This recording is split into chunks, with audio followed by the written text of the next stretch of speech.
యొక్క సందేశం ఏంటిది అంటే దేవుడు ఎందుకు అద్భుతాలు చేస్తాడు అనేటువంటిదండి. మరి బైబిల్లో చూసినట్లయితే యేసుక్రీస్తు ఎన్నో ప్రశ్నలు అడిగాడు ప్రియమైన వాళ్ళరా. మరి రకరకాల ప్రశ్నలు అడిగాడండి. యేసుక్రీస్తు ఏది మాట్లాడినా అది ఒక వాక్యం అండి. ఆ వాక్యంలో జీవం ఉంది, ఆ వాక్యంలో శక్తి ఉంది, ఆ వాక్యంలో స్వస్థత ఉంది. ఆ వాక్యము బైబిల్ చెప్తుంది కదా, దేవుని వాక్యము తేనె కంటేను జుంటి తేనె ధారల కంటే మధురమైనటువంటిది అని దేవుని యొక్క వాక్యము ప్రియమైన వాళ్ళరా. ఒకవైపు చూస్తే అది మన్నా వలె ఉంటుందంట, ఇంకొక వైపు చూసినట్లయితే అది ఒక కొరియాండర్ సీడ్ అండి, ఆ యొక్క కొత్తిమీర గింజ వలె ఉంటుందని దేవుని యొక్క వాక్యం చెప్తుంది. మరి ఒక వైపు చూస్తే దేవుని యొక్క వాక్యము ప్రాణమును తెప్పరిల్లా చేస్తుంది అనేటువంటి మాట ప్రియమైన వాళ్ళరా. అంటే యేసుక్రీస్తు నోట నుంచి ఏది పలికినా అది దేవుని యొక్క వాక్యము ప్రియమైన వాళ్ళరా. అయితే ఈరోజు యొక్క సందేశము దేవుడు ఎలాంటి ప్రశ్నలు మరి బైబిల్లో అడిగినట్లుగా మనం చూడబోతుంటున్నాము. మరి ముఖ్యమైనటువంటి ప్రశ్నలు మనం చూసినట్లయితే ఒకానొక సమయంలో దేవుడు అడుగుతాడు, నేను నిన్ను స్వస్థపరచగోరుచున్నావా అనేటువంటి ప్రశ్న. రెండవదిగా చూసినట్లయితే దేవుడు అంటాడు, నాకు అసాధ్యమైనది ఏదైనా ఉన్నదా అనేటువంటి ప్రశ్న అండి. ఈ విధంగా చూసినట్లయితే దేవుడు రకరకాల ప్రశ్నలు వేశాడు ప్రియమైన వాళ్ళరా. షారాయి నవ్వనేలా అనేటువంటి ప్రశ్న. సో ఈ విధంగా మీరు చూసినట్లయితే ఎన్నో ప్రశ్నలు దేవుడు అడిగినట్లుగా చూడగలము. అసలు అద్భుతం అంటే ఏంటిది? మరి బైబిల్లో చూసినట్లయితే దేవుడు ఎన్నో అద్భుతాలు చేశాడండి. మన జీవితంలో అద్భుతము కొంతమంది మాత్రమే పొందగలుగుతుంటున్నారు. మా పరిచర్యలో కూడా మరి ఎంతో మంది అద్భుతాలు పొందుకుంటున్నారండి. అయితే అనేక మంది ఇంకా పొందలేకుండా ఉంటున్నారు. మరి అనేక సంఘాలలో అద్భుతములు పొందలేకుండా ఉంటున్నారు. దానికి కల కారణం ఏంటిది తెలుసా? మనమంతకు మనమే దేవుని యొక్క అద్భుతముల మార్గమును బ్లాక్ చేస్తుంటున్నామండి. అద్భుతం అంటే ఏంటిదంటే మన చుట్టూ ఉన్నటువంటి ఎరికో గోడలు కూలిపోవడమే ఒక అద్భుతం అండి. లేదా మన మీద ఉన్నటువంటి కాడి విరగొట్టబడమే అది ఒక అద్భుతము ప్రియమైన వాళ్ళరా. లేదా రోగము అనేటువంటి గోడలో మనం ఉంటామండి, లేదా సమస్య వ్యాధి అనేటువంటి గోడలో మనం ఉంటాము.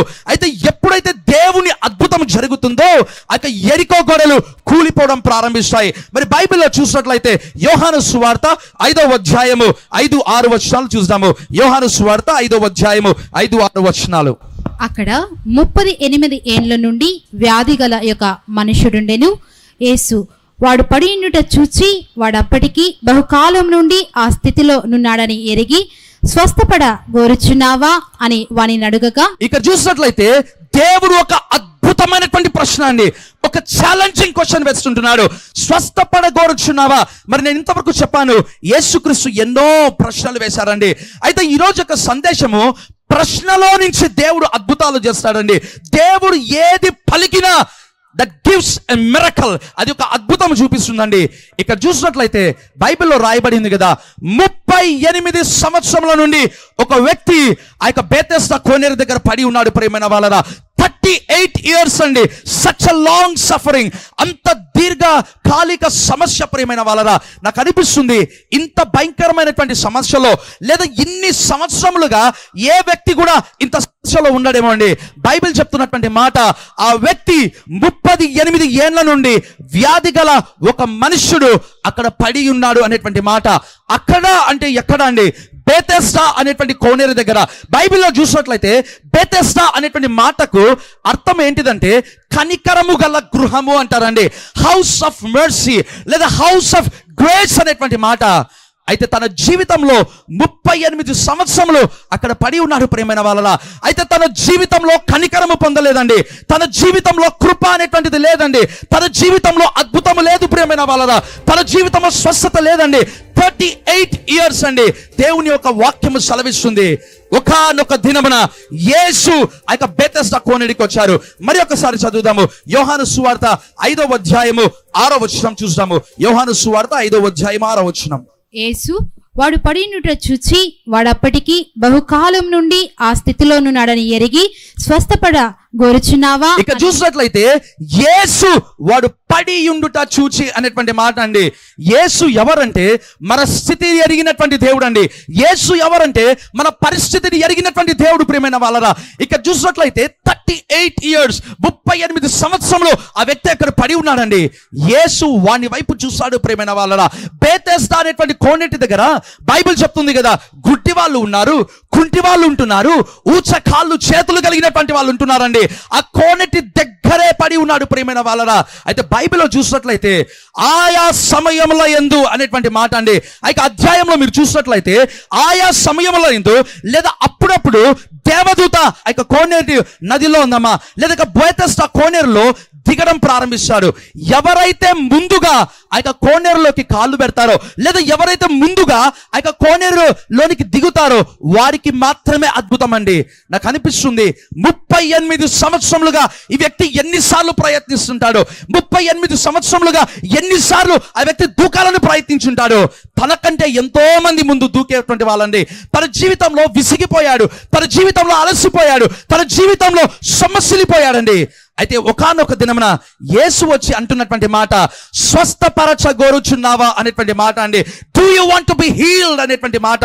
రెండవదిగా చూసినట్లయితే ఇంగ్లీష్ బైబిల్లో మీరు చూసినట్లయితే మరి ఒక భాగంలో do you want to receive health and strength అనేటువంటి మాట.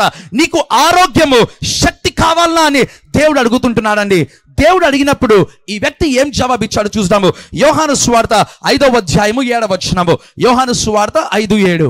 ఆ రోగి, అయ్యా, నీళ్లు కదిలింపబడినప్పుడు నన్ను కోనేటిలోనికి దించుటకు నాకు ఎవడనూ లేడు గనుక నేను వచ్చినంతలో మరి ఒకడు నాకంటే ముందుగా దిగునని ఆయనతో ఉత్తరం ఇచ్చాను. మీరు చూడండి, యేసుక్రీస్తు ఎప్పుడైతే ఈ ప్రశ్న వేశాడో స్వస్థపరచగోరుచున్నావా అనేటువంటి ప్రశ్న ఎప్పుడైతే యేసు వేశాడో ఆ వ్యక్తికి రావాల్సినటువంటి మొట్టమొదటి జవాబు ఏంటంటే అవును అని రావాలండి. లేదా కనీసము నేను ఏ విధంగా స్వస్థపరచబడగలను అనేటువంటి మాట రావాలి. లేదా మూడవదిగా అసలు నీవు ఎవరు, నీవు నన్ను స్వస్థపరుస్తావా అని యేసుక్రీస్తుని అడగాలండి. యేసు ఎవరో ఆ వ్యక్తికి అప్పటికి తెలియదు ప్రియమైన వాళ్ళరా. అందుకే ఒక విభిన్నమైనటువంటి జవాబు ఇచ్చాడండి. యేసు అడిగినటువంటి ప్రశ్నకు అతడు ఇచ్చినటువంటి జవాబు ఏంటిది తెలుసా? అయ్యా, నీళ్లు కుదిలింపబడినప్పుడు నన్ను కోనేటిలోనికి దించుటకు నాకు ఎవ్వరు లేరు అనేటువంటి ప్రశ్న. అంటే ఒక నిస్సహాయమైనటువంటి స్థితిలో ఉన్నాడండి. అక్కడ చెప్తున్నటువంటి మాట, ఇంకా ఆ యొక్క 38 సంవత్సరముల నుంచి పడినటువంటి ఆ వ్యక్తి ఇంకాను ఆ కోనేరు వైపు చూస్తుంటున్నాడు, ఇంకాను ఆ నీటి వైపు చూస్తుంటున్నాడు అండి. అయితే తన ఎదుట ఉన్నటువంటి గొప్ప దేవుని అతడు చూడలేకపోతున్నాడు ప్రియమైన వాళ్ళరా. అతడు చెప్తున్నటువంటి మాట, దేవదూత వచ్చినప్పుడు నన్ను దించుటకు ఎవరు లేరయ్యా. దేవదూత వచ్చినప్పుడు లేదా నీళ్లు కదిలినప్పుడు నేను దిగుటకు నాకు సహాయం చేసేటువంటి వారు ఎవరు లేరనేటువంటి మాట అండి. ఎంత అన్ఫార్చునేట్ థింగ్ కదా. బైబిల్లో చూసినట్లయితే 2వ రాజుల గ్రంథం మీరు తెరవాల్సిన అవసరం లేదు, కానీ ఇక 2వ రాజుల గ్రంథంలో రాయబడి ఉంటుందండి. ఏం మాట ఉంటుందంటే ఒక్క దేవదూత యొక్క శక్తి ఏంటిదంటే 185,000 మంది అశ్షూరు సైన్యమును చంపాడండి. ఒక్క దేవదూత ఖడ్గము చాపితే 1,85,000 మెంబర్స్ చనిపోయారు ప్రియమైన వాళ్ళరా. ఒక దేవదూత యొక్క కెపాసిటీ అందమా లేదా సామర్థ్యము అలాంటిదండి. రెండవదిగా చూసినట్లయితే దేవదూత నీటిలోనికి వచ్చినప్పుడు కేవలం ఒక్క వ్యక్తికి మాత్రమే అండి స్వస్థత. అంటే తన యొక్క పవర్ లిమిటెడ్ అండి, తనకంటూ ఒక హద్దు ఉంది ప్రియమైన వాళ్ళరా. అయితే యేసు ఎవరు అంటే ఇలాంటి దేవదూతలను కోట్ల మంది దేవదూతలను కలుగజేసినటువంటి వాడు ఈ యేసు ప్రియమైన వాళ్ళరా. 38 సంవత్సరముల పడి ఉన్నటువంటి వ్యక్తి యేసును కాకుండా ఇంకా దేవదూత వైపు చూస్తుంటున్నాడు, యేసును కాకుండా నీటి వైపు చూస్తుంటున్నాడండి. తన ఎదుట జీవ జలముల నది పరిశుద్ధాత్మదేవుడు ఉన్నాడండి. అయితే యేసును మరచి అతను నీటి వైపు చూస్తుంటున్నాడు. ఈరోజు అనేక మంది విశ్వాసులు ఏ విధంగా ఉన్నారు తెలుసా? ఒకవైపు దేవుని చూస్తూ ఉంటారండి, ఇంకొక వైపు సాతాను వైపు చూస్తుంటారు. ఒకవైపు దేవుని యొక్క విశ్వాసము వైపు చూస్తుంటారు, మరి ఒక వైపు మాంత్రిక శక్తులు చూస్తుంటారండి. మీరు అనుకోవచ్చు దేవుని బిడ్డలు కూడా మాంత్రిక శక్తుల వైపు చూస్తారా అని. వరంగల్ అనేటువంటి ప్రాంతమునకు దేవుని యొక్క సేవకు మేము వెళ్ళినప్పుడు ఒకనొక సంఘంలో దేవుని యొక్క వాక్యం అందించానండి. వాక్యం అయిన తర్వాత అక్కడ ఉన్నటువంటి ఒక పాస్టర్ గారు అందమా లేదా ఎల్డర్ నా దగ్గరకు వచ్చి అన్నటువంటి మాట, అయ్యా మా సంఘంలో మరి అనేక మంది మాంత్రికుల దగ్గరికి వెళ్తున్నారు అన్నానండి. నేను ఆ మాట వినగానే షాక్ అయిపోయాను ప్రియమైన వాళ్ళరా. ఆదివారం చర్చ్కి వస్తారు, మరి క్రమము తప్పకుండా ప్రభురాత్రి భోజనంలో చేయబెడతారండి. అయితే వాళ్ళు మాంత్రికుల దగ్గరికి వెళ్తున్నారు ప్రియమైన వాళ్ళరా. విజయవాడకు వచ్చినప్పుడు అనేక మంది ప్రార్థనకు వచ్చారండి. వారిలో కూడా చెప్పినటువంటి మాట, అయ్యా మాకు ఎటు తోచని స్థితిలో మేము మాంత్రికుల దగ్గరికి వెళ్తుంటున్నాము. ఎంత భయంకరమైనటువంటి మాట అండి. అంటే ఒకవైపు యేసును చూస్తున్నారు, ఇంకొక వైపు సాతాను వైపు చూస్తుంటున్నారు. బైబిల్లో చూసినట్లయితే మాంత్రికుల శక్తికి కూడా చాలా శక్తి ఉందండి. మాంత్రికుల శక్తికి కూడా బైబిల్లో చూసినట్లయితే మోషే కర్ర కింద వేస్తాడండి, అది పాము అవుతుంది. అక్కడ ఉన్నటువంటి ఫరో దగ్గర ఉన్నటువంటి మాంత్రికులు కూడా కర్రలు కింద వేస్తారు, వాళ్ళవి కూడా పాము అవుతుంది. మోషే ఏది చేస్తే వాళ్ళు కూడా అదే చేస్తారండి. అంటే కొన్ని సందర్భాలలో రెండు మనకు ఈక్వల్ గా కనిపిస్తాయి. ఒకవైపు దేవుని యొక్క శక్తి, ఇంకొక వైపు మాంత్రికుల శక్తి. అయితే బైబిల్లో చూసినట్లయితే మోషే కర్ర పామైంది, వారి కర్రలు పాము అయ్యాయి. అయితే మోషే వేసినటువంటి కర్ర పాము ఆ యొక్క కర్రల యొక్క పాములను మింగివేసినట్లుగా మనం చూడగలము. అంటే అంతిమ విజయం దేనికంటే, లేదా అంతిమ విజయం ఎవరికంటే పరిశుద్ధాత్మ దేవునికి ప్రియమైన వాళ్ళరా. మరి ఒక భాగం చూస్తాము, యోహాను సువార్త 5వ అధ్యాయము 8వ వచనం చూస్తాము. యోహాను సువార్త 5:8. యేసు, నీవు లేచి నీ పరపెత్తుకుని నడువమని వానితో చెప్పగా వెంటనే వాడు స్వస్థత నుండి తన పరపెత్తుకుని నడిచెను. ఇక్కడ చూసినట్లయితే యేసుక్రీస్తు యొక్క మాటలు మనం చూసామండి. The beauty of Jesus. యేసుక్రీస్తు ఎలా మాట్లాడుతుంటున్నాడు. ఎప్పుడైతే ఆ వ్యక్తి, అయ్యా నన్ను నీళ్ళలో దించుటకు ఎవరు లేరు, దేవదూత వచ్చినప్పుడు నేను ముందుకు వెళ్ళలేకపోతున్నాను, నా జీవితంలో జయము లేదు, అది ఇది చెప్తుంటున్నాడండి. అయితే యేసు అవి ఏమి వినలేదు ప్రియమైన వాళ్ళారు, ఏమి వినలేదండి. యేసు కనీసం బాధపడను కూడా బాధపడలేదు. నాకు గుర్తింపు లేదే, దేవదూతను కలుగజేసినటువంటి వాడిని నేను, అయితే ఈ వ్యక్తి ఇంకా దేవదూత వైపు చూస్తున్నాడు, నాకు గుర్తింపు లేదే అని బాధపడలేదండి. యేసు అంటున్నటువంటి మాట, నీవు లేచి నీ పరుపెత్తుకొని నడువుమని వానితో చెప్పగా, యేసు యొక్క మాట ఎలాంటిది ప్రియమైన వాళ్ళరా. 38 years 38 సంవత్సరంలో ఆ వ్యక్తి అక్కడ పడిపోయినాడండి. ఒక్క మాట చాలు ప్రియమైన వాళ్ళరా. అందుకే మనం పాట పాడుకుంటాం కదా, నీ మాట చాలయ్యా, నీ చూపు చాలయ్యా, నీ ఉంటే నాకు చాలయ్యా అని పాట పాడుకుంటుంటామండి. అయితే అనేక సందర్భాలలో దేవుని బిడ్డలు నమ్మలేని స్థితిలో ఉంటారండి. మరి అనేక సంఘములలో పరిశుద్ధాత్మ దేవుని నమ్మరు ప్రియమైన వాళ్ళరా. మరి కొద్ది కాలం క్రిందట నేను ఒక గృహమునకు వెళ్ళానండి. ఆ యొక్క గృహము వాళ్ళు ప్రార్థనకు పిలిచినప్పుడు నేను గృహమునకు వెళ్ళాను.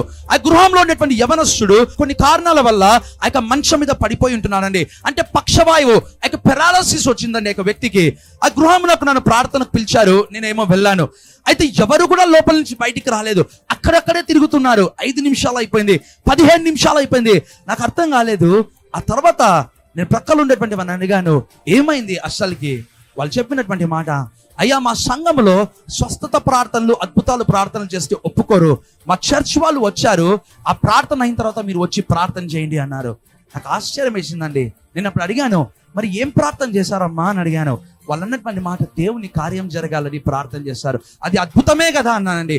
అంటే విశ్వాసులు ఈరోజు ఎలా ఉన్నారంటే, వాళ్ళేమో అద్భుతాలు ఇష్టపడరు, స్వస్థతలు ఇష్టపడరు, but they pray for miracles. అద్భుతాల కొరకు ప్రార్థిస్తారండి.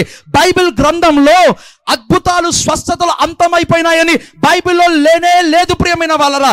యేసు అంటున్నటువంటి మాట, నాకంటే గొప్ప కార్యాలు మీరు చేస్తారన్నారండి, నాకంటే గొప్ప సూచక క్రియలు మీరు చేస్తారు అని దేవుని యొక్క వాక్యం ఉంది ప్రియమైన వాళ్ళరా.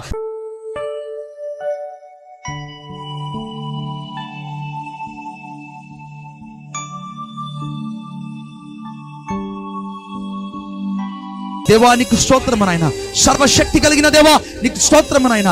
కానీ నీ ప్రియ బిడ్డలు ప్రభా ఇంతవరకు నీ వాక్యము విన్నారు నాయన, ఇంతవరకు నీ సందేశము విన్నారు నాయన. అయితే ప్రభువా ఇంకా ఎవరైతే పాపములో ఉంటున్నారో, అయ్యో ఇంకా ఎవరైతే వ్యభిచారములో, లేదా జారత్వములో, లేదా మాదక ద్రవ్యములు, నాత్సార, ఇంకా ఇలాంటి బానిసత్వంలో ఎవరైతే ఉంటున్నారో వారందరి కొరకు ప్రార్థిస్తున్నారు. ఎంత పాపినైనా నీవు ప్రేమిస్తావు నాయనా, కానీ నీ ప్రియ బిడ్డలను నువ్వు ప్రేమిస్తున్నావు.